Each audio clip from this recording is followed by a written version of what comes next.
Broadcasting from Detroit's Cass Corridor, it's the Metro on WDET. I'm Kerry Jr. II. And I'm Robin Vincent. Today on the show, Michigan's new $81 billion budget reveals the trade-offs that shape life here. It boosts money for classrooms and free meals for every student. It pours billions into roads, and it adds a proposed wholesale cannabis tax that's already sparking a legal debate. We'll dig deeper into all of this. Then, the race for Detroit's next mayor continues with a televised debate tonight. Ahead of the battle, Council President Mary Sheffield talks about her campaign and her leadership. And later, we'll head outdoors, where Michigan's aging dams meet a rising movement to restore free-flowing rivers. And we'll close with some laughter, as comedian Sam Talent brings his sharp humor and road-worn stories to Royal Oak. What we fund, what we fight for, what we laugh about. It's the real work of living here together. This is the Metro.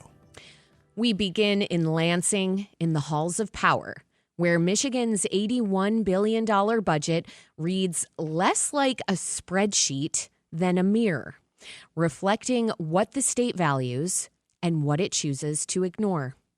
It pours record funding into public schools and keeps free breakfast and lunch for every student. It pushes billions toward fixing local roads. And it leans on a new proposed 24% wholesale cannabis tax that's already testing the balance between raising revenue and hurting small dispensaries.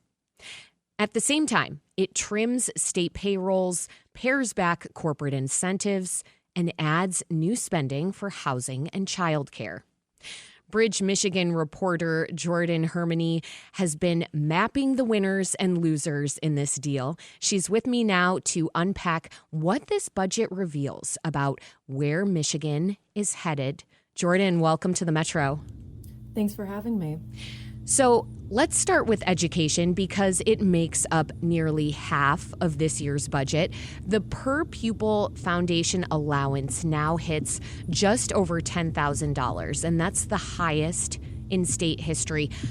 Jordyn, where will students and teachers actually feel that money first? Is it in smaller classes, in new programs, or higher pay, or something else?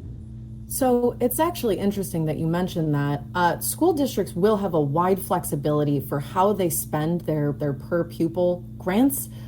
So, we may be able to see, for instance, the budget also emphasize things for, although this is a separate category, universal school meals. We might be able to use some specialty funding for at-risk pupils. So that money could be used potentially to reduce class sizes. This budget also gives specific dedicated funding, over $320 million of which for school safety and mental health.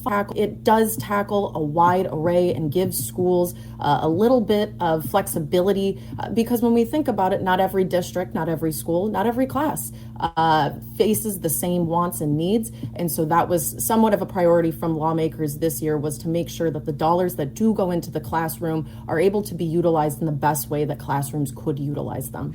Let's think for a moment about universal free school meals, which are lauded by researchers and advocates alike because kids who are fed and fueled are more able to pay attention, to do better in school. Now, this was a program that was launched during the pandemic. What did lawmakers hear from families and schools that convinced them to keep it going? So that program was targeted from the beginning as something that was a little bit divisive in Lansing. There was some thought that, students who need universal free breakfast, free lunch, students who might have families a little less affluent, they should still have that, but that students whose parents could pay for breakfast or lunch, that there were some lawmakers that believed that that should not be the case, that not everybody should be entitled to a free lunch. Where we landed, there was significant pushback. We've heard from districts throughout saying that if you do this, here's how many kids that we're able to feed, here's how many kids we assume that we won't be able to feed now. And where we landed, leaders allocated over $200 $201 million for free breakfast and lunch for all public school students and private school students, continuing this on for the third year in a row. And that removes the stigma for those who can afford it. If it's offered to just everyone, then there's no stigma for those who can't. Absolutely. And that was a point that school leaders made to emphasize, saying that this removes a social stigma about getting free lunch. This makes sure that every child is able to get fed, because there is significant research to show that when students are fed, they're able to pay attention better in the classroom, and that they're more focused on learning and less focused on feeling hungry.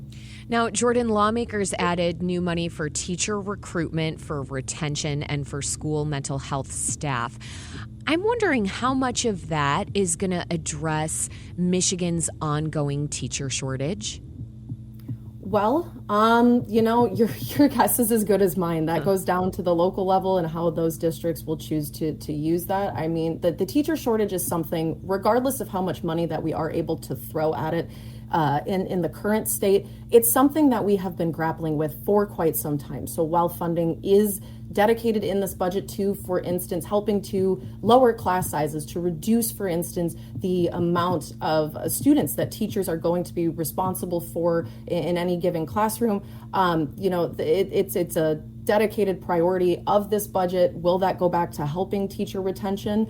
Will that go forward to helping teacher recruitment? It's sort of a nebulous thing that we'll all just have to be watching to see how this funding goes back towards those priorities. Okay.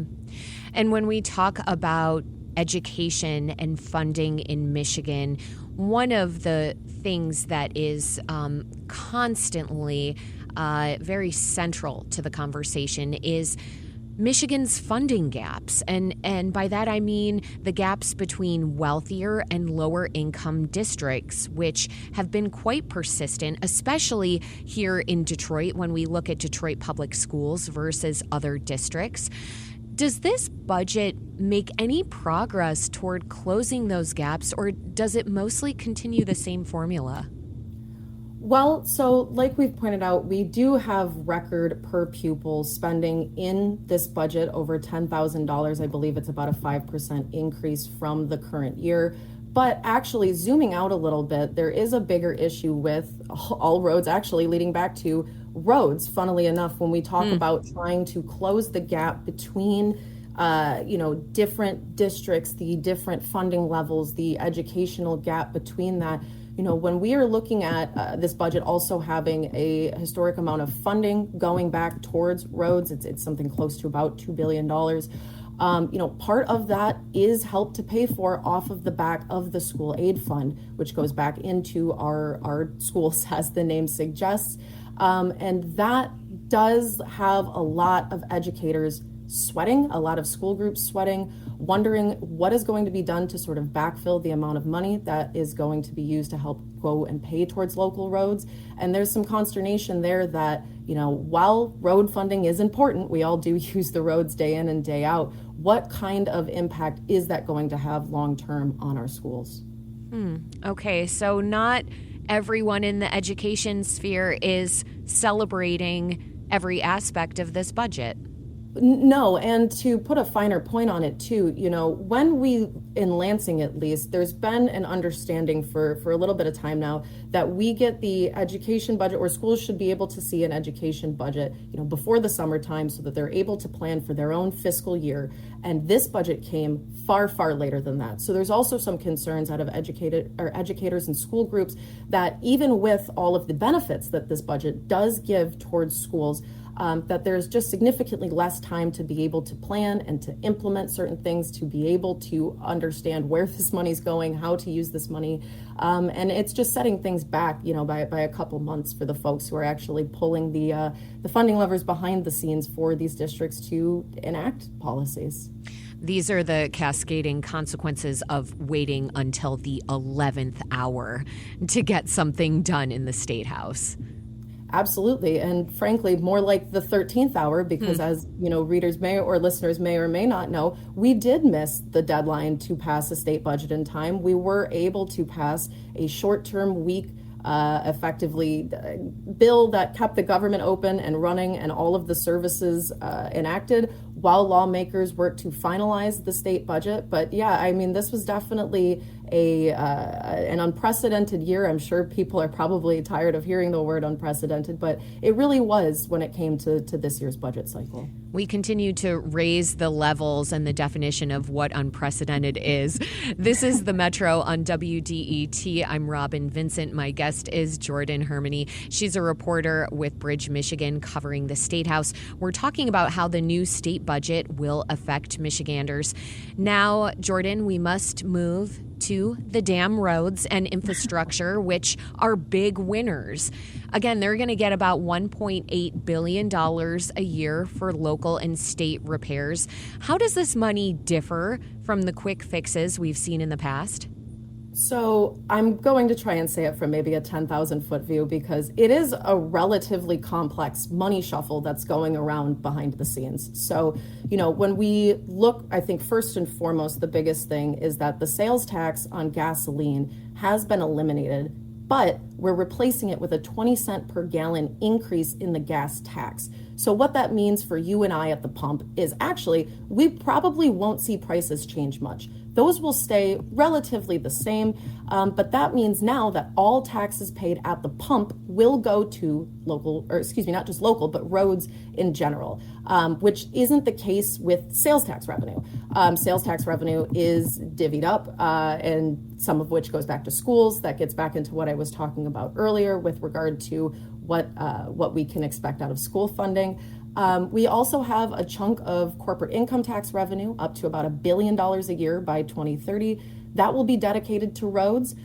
Some of that is coming through delayed business tax break, and another $500 million a year will be redirected from a signature economic development program from Governor Gretchen Whitmer, known as SOAR. It's sort of seen as like a cash for jobs program where we offer incentives to corporations. They come, they build, and the thought is that they will create jobs. That's sort of being scaled back in order to put that money back towards roads. And lastly, as you mentioned, that 24% wholesale tax on marijuana, it's expected to generate, funnily enough, about $420 million a year. That, however, is sort of being contested at the moment. There is an active court case as Marijuana Industry Association is suing to try and have that measure blocked. Right. It's saying that it's unconstitutional and that it would devastate small businesses that are already struggling with falling prices and very tight profit margins. We had a Detroit dispensary owner, his name is Al Williams, join us on the Metro, and he discussed this. He said it was a small business killer. And I'm wondering what you're hearing in Lansing about the concerns that dispensary owners like Al Williams have. Has there been any talk about exemptions or relief for, let's say, social equity operators? Al Williams is also one of those.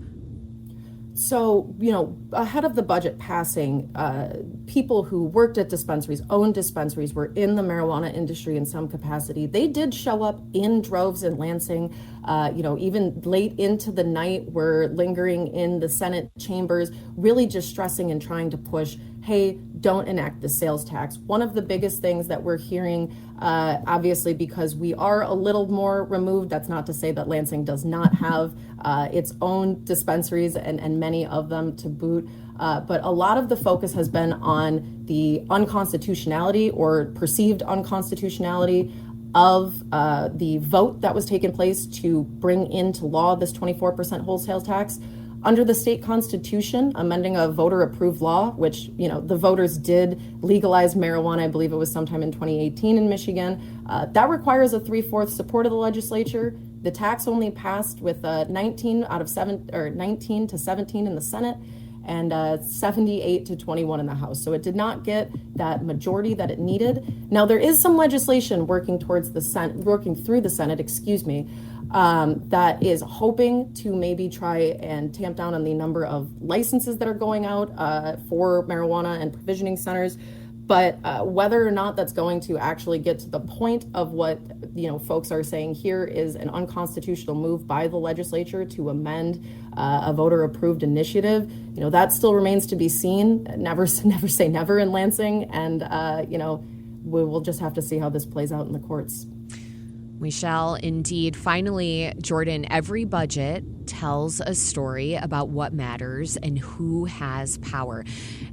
After covering this process, what does this one say about this political and social moment in Michigan in the last 30 seconds that we have?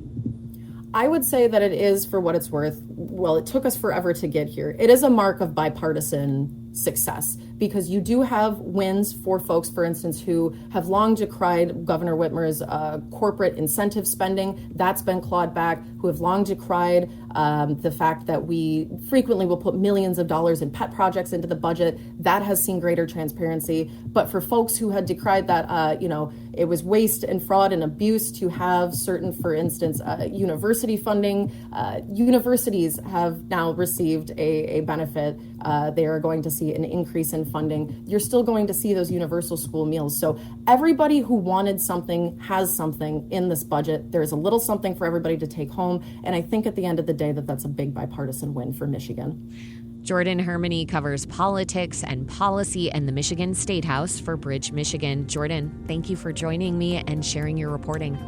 Thanks for having me.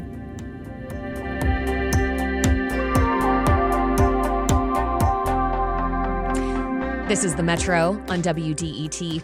The candidates running to be Detroit's next mayor will make their cases tonight in a televised debate on Channel 7 WXYZ.